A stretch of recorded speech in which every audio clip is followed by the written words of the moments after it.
ಶಾಸಕಾಂಗದ ಗೌರವ ಧಕ್ಕೆ, ಶಾಸಕರಿಗೆ ಧಕ್ಕೆ ಆಗಿದೆ. ವಿಧಾನ ಪರಿಷತ್ತು, ವಿಧಾನಸಭೆ, ಲೋಕಸಭೆ ಯಾರೇ ಇರ್ಬೋದು, ಇದು ದೊಡ್ಡ ಅಪಮಾನ. ಶಾಸಕರನ್ನ 18 ಜನ ಶಾಸಕರನ್ನ ಮಾರ್ಷಲ್ ಮುಖಾಂತರ ಎತ್ತಿ ಹಾಕಕ್ಕೆ ಅವಶ್ಯಕತೆ ಇರಲಿಲ್ಲ. ಆಡಳಿತ ಪಕ್ಷಕ್ಕೆ ಪ್ರತಿಪಕ್ಷ ಬೇಕು. ಆಡಳಿತ ಪಕ್ಷ ಪ್ರತಿಪಕ್ಷ ಒಂದು ನಾಣ್ಯದ ಎರಡು ಮುಖಗಳು. ಸನ್ಮಾನ್ಯ ಸಿದ್ದರಾಮಯ್ಯನವರು ಈ ಹಿಂದೆ ಪ್ರತಿಪಕ್ಷ ನಾಯಕರಾಗಿದ್ದಾಗ 2010ರಲ್ಲಿ ವಿಧಾನಸಭೆ ಅಲ್ಲಿ ಮಾರ್ಷಲ್ಗೂ ತಳ್ಳಿದ್ರು, ವಿಧಾನಸಭೆ ಡೋರನ್ನು ಒದ್ದಿದ್ರು. ಭೋಜೇಗೌಡರು ಪರಿಷತ್ತಿನ ಸಭಾಪತಿಯಾಗಿದ್ದರು, ಅವ್ರನ್ನ ಎತ್ತಿ ಹಾಕಿದ್ರು ಅವರು ಕಾಂಗ್ರೆಸ್ನ ಸದಸ್ಯಗಳು. ಈಗ ಸ್ಪೀಕರ್ ಪೀಠಕ್ಕೆ ಅವಮಾನ ಆಗಿದೆ. ಹಂಗಾರೆ ಹಿಂದೆ ಸ್ಪೀಕರ್ ಪೀಠಕ್ಕೆ ಅವಮಾನ ಆಗಿಲ್ವಾ? ಭೋಜೇಗೌಡರು ಯಾಕೆ ಸತ್ರು? ಕ್ಷಮಿಸಿ, ಧರ್ಮೇಗೌಡರು, ಕ್ಷಮೆ ಇರಲಿ. ಧರ್ಮೇಗೌಡರು ಭಾಳ ಸಾತ್ವಿಕ ವ್ಯಕ್ತಿ. ಅವ್ರ ಸಹೋದರರು ಭೋಜೇಗೌಡರು. ಆ ಧರ್ಮೇಗೌಡರು ಆ ನೋವಿನಲ್ಲೇ ನರಳಿ ಅವರು ಮರಣ ಹೊಂದಿದ್ರು. ಅವ್ರನ್ನ ಯಾವ ರೀತಿ ಬಲವಂತ ಎತ್ತಿ ಹಾಕಿದ್ರು, ಎಳ್ದಾಡಿದ್ರು. ಸದನಕ್ಕೆ ಅವತ್ತು ಧಕ್ಕೆ ಆಗಿಲ್ಲ, ಗೌರವ ಕಡಿಮೆ ಆಗಿಲ್ಲ. ಪೀಠಕ್ಕೆ ಅಪಮಾನ ಮಾಡಿ ಶಾಸಕರೇ ಭಯೋತ್ಪಾದಕರ. ಅರೆ ಭಯೋತ್ಪಾದಕರು ನೀವು ರಕ್ಷಣೆ ಮಾಡ್ತೀರಿ ಸರ್ಕಾರ, ನಮ್ಮ ಬ್ರದರ್ಸ್ ಅಂತ ಹೇಳ್ತೀರಿ. ಕೇಸ್ಗಳು ವಾಪಸ್ ತಗೊಂತೀರಿ. ಮೈಸೂರಿನಲ್ಲಿ ಪೊಲೀಸ್ ಠಾಣೆ ಧ್ವಂಸ ಮಾಡಿದ ಮೇಲೆ ಕೇಸ್ ವಾಪಸ್, ಅವ್ರ ಮೇಲೆ ಸರಿಯಾದ ಕ್ರಮ ಇಲ್ಲ.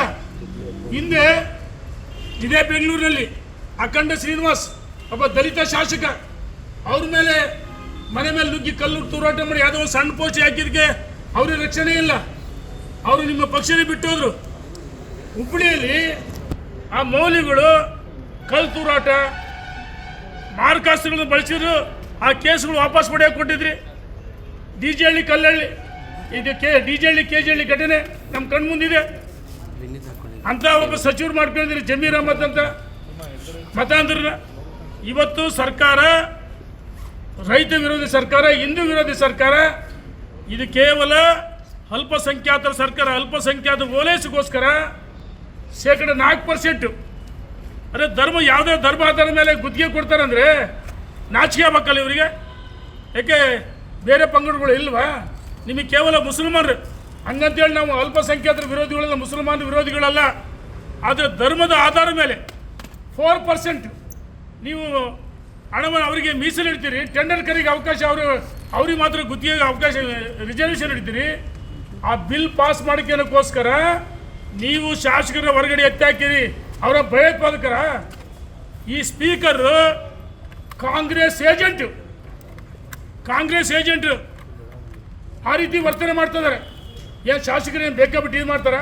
ಒಬ್ಬ ಆಡಳಿತ ಪಕ್ಷದ ಸಚಿವ ಚೀಟಿ ಕಳಿಸ್ತಾರೆ, ಅದು ಡೈವರ್ಟ್ ಮಾಡೋಕ್ಕೋಸ್ಕರ ಏನು ಬೇಕಂದು ಸೃಷ್ಟಿ ಮಾಡ್ತಾರೆ.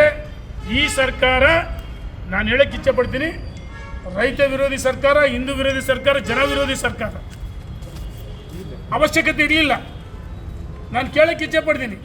ಆಯಿತು, ನೀವು ಕೇಸ್ ಯಾಕೆ ಕೊಡಲಿಲ್ಲ? ಹಂಗಾರೆ ಮುಖ್ಯಮಂತ್ರಿಗಳು ನೀವೇ ಇದ್ದಿರ್ತಾನೆ. ಹನಿ ಡ್ರಾಪ್ ಹಾಕಿದ್ರೆ ನೀವು ಉನ್ನತ ಮಟ್ಟ ತನಿಖೆ ಮಾಡ್ಬೋದಲ್ಲ. ಈ ರೀತಿ ಜನರಿಗೆ ದಾರಿ ತಪ್ಪಿಸಕ್ಕಂತ ಏನಾಗಿದೆ, ಡೈವರ್ಟ್ ಮಾಡೋಕ್ಕೋಸ್ಕರ ಈ ರೀತಿ ನಾಟಕ ಡ್ರಾಮಾ ಮಾಡ್ತೀರಿ ಅಂತ ಹೇಳಕ್ಕೆ ಇಚ್ಛೆ.